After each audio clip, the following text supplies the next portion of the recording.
அதே காத்து வாசம் வேற, அதே மண்ணு வண்ணம் வேற, அதே மக்க வாழ்க்கை வேற, ஒண்ணு மட்டும் மாறவில்லை.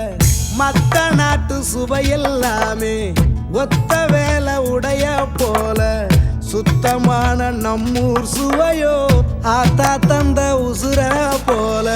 மூட்டி பாசம் கொட்டி சமைச்சது திண்டுக்கல்லு தலப்பா கட்டி, நெய்யூத்தி நேசம் கொட்டி இழுக்குது திண்டுக்கல்லு தலப்பா கட்டி.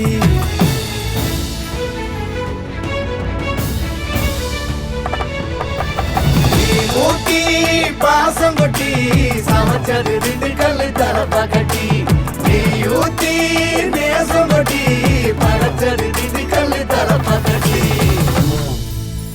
படைச்சது திண்டுக்கல்லு தலப்பா கட்டி.